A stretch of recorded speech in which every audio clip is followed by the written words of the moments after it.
여러분 반갑습니다. 오늘 유영원의 실학 정신과 현대라는 주제로 발표하게 된 경기대학교 조국구입니다. 오늘 제가 이제 발표할 그 목차를 잠깐 보시면요. 저는 이제 앞서 두 분 교수님께서 이제 김유 또 정약용을 발표하셨는데 우리가 이제 이른바 우리 실학의 비조라고 할 수 있는 방교 유영원 선생은 이제 단계 수록을 중심으로 해서 유형은 어떤 실학 정신이 어디에 있고 그것이 또 오늘날 우리 현대사회 특히 우리 경기도에 어떤 유의미한 의의를 갖느냐 그런 데에 좀 초점을 맞춰가지고 그 발표를 시작을 하겠습니다.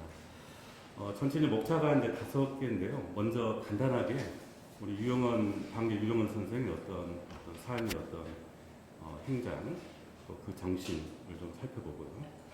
그 다음에 오늘 이제 키워드는 역시 이제 공균이라고 할 수 있는 이 공정의 개념에 대해서 좀 초점을 맞춰서 좀 발표를 하겠습니다. 그 다음에 이제 아까 앞서 우리 실학과 정례의 어떤 성리학과의 가장 큰 이제 논점 중에 하나가 이른바 이기론인데 제가 좀 찾아보니까 이제 그 반계 선생님 중에 실리론이라는 그런 또 그 형이상학을 제청을 하시더라고요 보니까. 그래서 이기론과 그 실리론은 어떤 차이점 그런 부분을 좀 정리를 했고요. 그 다음에 역시 우리가 이제 실학은 역시 이제 실사구시 학문이니까 이것이 이제 사회 제도적으로 어떻게 구현이 되는가. 그게 이제 대표적으로 이제 맹자부터 내려오는 정전제 쭉 내려오면서 이제 그 반계 선생이 이제 공전제라는 획기적인 그 토지 개혁론을 제시를 했고 또 거기에 바탕에서 이제 나머지 이제 어떤 행정제도, 그 임용제도 많은 또 제도들이 역시 이제 공이라는 어떤 개념, 사회정의라는 공정이라는 개념 속에서 좀 나온 것 같아요.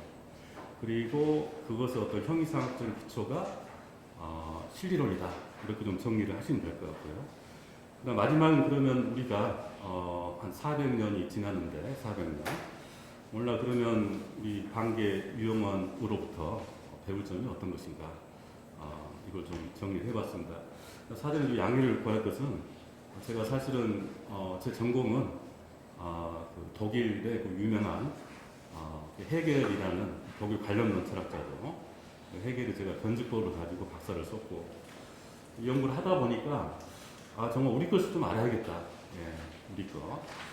앞서 또 두 분 교수님께서 이제 좋은 발표를 해주셨는데, 그래서 아직 이제 제가 뭐 확실하게 좀 정리된 것은 아니고, 제가 좀 공부하는 어떤 발제를 좀 했다, 발제. 그런 좀 맥락에서 살펴주시고요. 우리 또 이 연구자분도 계시는데, 이따가 또 좋은 의견을 주시면 제가 좀 다음에 완성을 할 때 참고를 좀 많이 하겠습니다. 이 개관은 이따가 뭐 인터뷰 한다고 해서 미리 제가 좀 메모를 해왔고요. 이따가 좀 하겠습니다. 그 연구의 목적과 필요성은 이제 뭐 일반적인 얘기니까 우리 오늘날 우리 사회도 정말 이 공정 문제가 가장 이제 큰 문제고 역시 우리가 이제 공정하지 못한 사회이다 보니까 우리 이제 젊은이들이 굉장히 어떤 사회에 대해서 어떤 부정적인 어떤 인식을 갖고 있고 또 오늘 뭐 새로운 이제 정권이 바뀌었지만 여전히 이제 공을 주장하지만 우리 현실은 사실은 그렇지 못하다는 거죠. 그래서 그렇다면 우리 반계 유영원 선생님이 말하고자 하는 그 공이 무엇인가 그리고 그 공으로부터 우리가 좀 배울 점이 어떤 것인가 더 나아가서 우리 이제 그 전번에 이제 우리 김동연 경기도지사께서 취임을 할 때 인터뷰 기사를 보니까 이런 내용이 나왔더라고요. 세 번째 보시면 실사구시 또 공명정대를 기반으로 변화의 중심 기회의 경기도를 만들겠습니다. 첫 일성이 이제 그 실학 정신이다. 이렇게 본다면 경기도라는 어떤 지자체의 어떤 정체성을 실학에서 찾고 있다. 이렇게 볼 수 있을 것 같아요. 그리고 이제 실학을 물론 정약용, 성호, 이익선 정도 있지만 가장 기조는 역시 이제 반계 선생이기 때문에 반계로부터 우리가 좀 많이 좀 배워야 되지 않느냐 그런 생각을 해보게 됐습니다. 그다음 우리가 이제 그 공정의 키워드가 있는데요. 저는 한 3가지 공정성, 그다음에 개혁성, 도덕성이라는 세 가지 키워드가 중요하지 않느냐. 자세한 내용을 한번 살펴보시면 될 것 같고요. 그다음에 이제 그 유용원 선생이 이제 그 당시 시대적인 배경, 왜 이제 그런 방계 수록 또 실사구시 그런 학문을 제창하게 되었느냐, 그런 역사적인 백그라운드를 우리가 좀 알 필요가 있겠죠.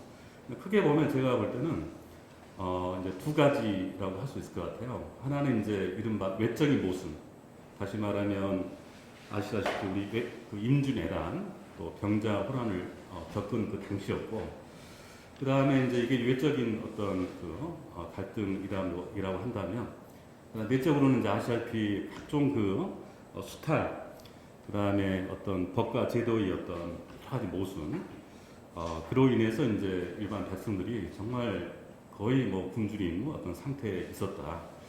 그렇다면 우리가 이걸 어떻게 개선해야 될 건가, 이런 고민을 했었던 것 같아요. 그래서 이제 결국은 이제 유영원 선생님 이제 그 뒤에 나오겠지만 전라도 이제 부안 그 방계 부안 내려가서 이제 방계 수록을 이제 18년 동안 집필을 했다, 이렇게 정리를 해볼 수 있을 것 같아요. 아다시피 우리가 이제 우리가 철학이 아니 실학이다 그러면 우리 세 분을 빼놓을 수가 없겠죠. 아까 이제 강진갑 교수님께서 그 이전에 이제 김육을 발표를 하셨지만, 방계 유영원, 성우 이익, 그다음에 다산 정약용 선생. 우리는 다산은 이제 너무 이렇게 실학박물관을 비롯해서 남양주, 우리 화성, 너무 이제 어떻게 보면 이제 독일 철학 칸트, 또 퇴계, 뭐 그 정도로 이제 너무 이제 실학에서는 알려졌지만, 사실 제가 이제 개인적으로 그 방계 수록을 다 읽지는 못했어요. 아직 번역이 완전하지 않아서. 그렇지만 정말 그 내용 자체는 너무너무 풍부하고, 우리가 이제 철학에서 보면 이제 아리스토텔레스가 사실은 모든 그 서구 학문의 어떤 기초를 놓았듯이, 제가 어떤 실학의 어떤 기초는 우리 방계 유영원 선생이 아닐까, 그 내용을 보면 이렇게 좀 정리를 해봤고요. 자, 그렇다면 이제 유영원 어떤 삶을 보면, 아까도 얘기했던 것처럼 이제 두 큰 병난을 겪었고, 이 개인사를 보면 상당히 좀 불행한 것 같아요. 그래서 그 아버지가 이제 여기 나왔지만 유흠이라는 분인데, 꽤 이제 관직에 올랐던가 봐요. 그래서 모함에 걸려가지고 좀 너무 이제 답답하니까 이제 그 유영원 나이 2살 때 자살을 한 것 같아요. 그 2살이면 정말 세상 일정이 모를 텐데, 어릴 때 그런 이제 어떤 개인 어떤 비극사도 있었고, 그래서 그 유명한 이제 그 할아버지 밑에서 자랐는데, 그래서 이제 나이가 들다가 또 이제 어머니마저 이제 돌아가시고, 또 할머니 할아버지가 다 돌아가시고, 그래서 굳이 이분이 서울 출생인데 있을 필요가 없는 거죠. 그래서 이제 부안으로 이제 이전을 하게 돼요. 부안에 이제 연구가 있더라고 보니까, 그 할아버지와 이제 연구가 있고, 거기 또 땅도 있었고 뭐 그런 것 같아요. 그래서 이제 32살인가요? 32살에 이제 부안으로 가셨고, 여기가 이제 부안이 방계 서당이라고 방계 유어지가 있는데, 이게 이제 보안면 방계로라는 것이 있는데, 이 방계호는 이제 여기 이제 보안면 그 앞에 보면 들판이 있고, 거기 뭐 뇌가 흐른데요. 그 뇌 이름이 이제 방계다. 그래서 이제 방계라는 호를 여기서 땄다. 뭐 이런 이제 맥락이 있고요. 그래서 이제 이 방계 서당에서 이제 무려 한 18년 동안을 오로지 이제 그 방계 수록이라는 그 책을 쓰는데, 정말 새벽부터 밤 늦게까지 이렇게 이제 그 작업을 했다는 거죠. 근데 이제 그 묘소는 지금 여기 나왔듯이 이제 용인의 백안면에 있고요. 이제 왜 그러냐면 원래 이제 52세가 이제 세상을 떠났는데, 이제 가묘를 이 뒷산에 이 방계 지금 서당 뒤에 이제 가묘를 쓰다가, 아버님이 이제 용인 백안면에 묻히셨어요. 그 일찍이. 그 밑에다가 이제 묘를 썼다. 그러고 보면 이제 우리가 이제 반개 유흥원과 우리 그 경기도는 이제 굉장히 그 뗄래야 뗄 수 없는 그런 관계가 있다 이렇게 좀 정리를 할 수 있을 것 같아요. 자, 그다음에 이제 유흥원의 삶과 정신이 계속 이어지는데요. 이제 반개 수록은 아까 얘기했듯이 이제 그런 맥락이 쓰여졌고, 실제로 저는 이제 유흥원에서 이제 두 가지 개인사적인 측면에서 그 학문의 어떤 태도, 그 정신, 또 여러분도 어떻게 보면 다 이제 지식인이고 뭔가 좀 사회에 어떤 굉장히 중요한 위치에 있는데 그런 삶의 어떤 태도와 학문 방법 이런 거 굉장히 우리가 좀 교훈을 삼아야 될 것 같고, 동시에 또 하나는 이제 그 개혁론 이 두 부분 먼저 이제 유형을 어떤 삶에서 배울 수 있는 그런 점은 일단 수록이라는 그 뜻은 이제 우리가 이제 옛날 그 연구자들은 그런 것 같아요. 오늘날은 뭐 이제 노트북으로 뭐 작업을 하고 그러는데 책을 막 이까마씩 쌓아놓고, 그러니까 이 서울서 이제 32살 때 부안을 내려갈 때 무려 책이 10,000권의 책을 갖고 내려갔다고 그래요. 거기서 이제 작업을 했는데, 사실 어떻게 보면 보통의 어떤 우리가 그 연구자들의 이런 작업을 하기는 사실 굉장히 힘들죠. 근데 그런 어떤 그 개인의 어떤 생활 윤리를 그 이전 어떤 퇴계 선생이나 이런 경우 어떤 그 학문 태도를 이어받아가지고 실제로 이제 그 작업을 하는데 사용을 했다는 거죠. 그래서 그 단계 유고라는 그런 책을 읽어보면 정말 그 어떻게 지금 18년 동안을 지냈느냐 그런 그 내용들이 그 상세하게 이제 소습이 되어 있는 것 같아요. 자, 이제 그 공정의 개념으로 이제 넘어가고 있습니다. 이 공정이란 그 말은 쓰지 않았어요, 유영문 선생님이. 대신에 이제 공이라는 말을 썼고, 그다음 균, 평균할 때 균, 이런 이제 글자를 썼는데, 오늘날 우리는 이제 균 하지는 않잖아요. 그래서 이제 공정이라는 이제 그 말로 좀 이렇게 현대적으로 쓴 거고요. 그러면 이제 유영문이 왜 그러면 그 공유 개념을 이렇게 중요한 사회 개혁론의 어떤 철학적인 기초로 내놨는가? 그 맥락이 있는 거죠. 여기서는 이제 나왔듯이 당시 이제 현실이 그 사에 대한 그 만일했다는 거죠. 사의 어떤 풍토. 그러니까 세금 같은 경우도 이제 공적인 방식이 아니고 지역 특산물을 이렇게 받는달지 이렇게 해서 은밀하게 이렇게 주고받는 그런 것도 많았고, 더 나아가서 이제 그 어떤 토지 같은 경우도 이제 아다시피 이제 독점을 하고, 또 세제 같은 경우도 이제 뭐 2번, 3번 걷고, 그러다 보니까 백성들이 굉장히 이제 힘들어했다 이런 거죠. 그런데 이제 그런 것은 이제 맥락적인 얘기고, 좀 철학적으로 보면 그 심성적인 접근이다, 심성론. 그래서 밑에 제가 좀 간단히 도식화를 했는데, 인, 도심, 그다음 순선, 이게 이제 한 그 맥락이고요. 그다음 또 하나는 사, 욕, 불사. 그러니까 우리가 이제 인심, 도심설, 뭐 우리 동양 철학에서 이제 인물성, 공이동 이렇게 나오는데, 유영민 선생이 시학자니까 갑자기 뭐 종래의 어떤 성리학과 그냥 무관한 게 아니고 그 맥락이 다 사실 나온 거고, 다만 이제 해석이 있어서 좀 다르다 이렇게 좀 접근하는 게 좋을 것 같아요. 아까 뭐 발표 하셨듯이 뭐 갑자기 기기만 중시했다 이런 건 좀 유영원에서는 아닌 것 같고요. 실리론 얘기를 해볼 때. 근데 이제 문제는 이제 여기서 좀 우리가 염두에 둘 부분은 어떻게 보면 딱 이혼화시켰잖아요. 공과 사, 예, 인간과 동물, 또 도심과 인심, 예, 또 선과 악. 이런 이제 기본적인 어떤 틀은 가지고 오지만, 이런 틀은 가지고 오지만 이기론에서 이제 많이 달라지는 것 같아요. 그래서 인간의 어떤 갖고 있는 경내에는 이제 그 사 개념을 완전히 부정적인 측면만 봤는데, 오히려 제가 이제 해석해 볼 때는 사의 측면도 어느 정도 어떤 공의 어떤 그 논리를 펼 때 가지고 오지 않았나, 그런 점에 저는 좀 주목을 하고, 또 그래서 아까 이기론에서 실기론으로 갔다고 했을 때 그런 부분을 합리화시키기 위한 하나의 이제 철학적인 용어가 실리, 뒤에 나오죠. 이 실리의 개념이 아닌가, 이렇게 저는 좀 봤습니다. 자, 그래서 이제 그렇다면 유영원이 왜 공을 그렇게 강조를 했나?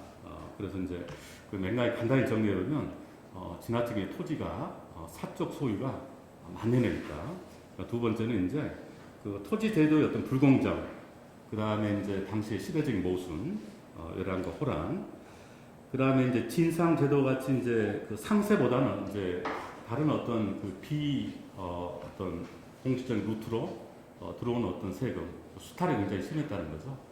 그래서 이게 이제 200년, 100년 몇 년 후에 이제 동학도 혁명이 일어났었던 또 계기가 될 수 있었던 거죠. 자, 그 다음에 이제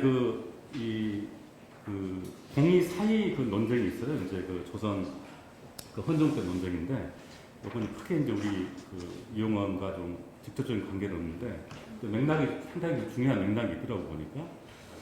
근데 이제 이 공의 사이인데, 제가 아까 좀 말씀드렸듯이, 이 공과 사가 물론 이분법적으로 이렇게 좀 분리가 되지만, 유용원 선생은 이제 어떻게 보면 이 사의 개념도 상당히 중요한, 이 위치를 좀 인정을 하고 있는 것 같아요. 그래서 아까 실린으로 연결되는 것을 우리가 생각해 보면, 그다음에 이런 이제 헌종 때 공사의 어떤 논의 이런 것도 상당히 이제 유용원이 공의 어떤 개념을 이렇게 생각이 낼 때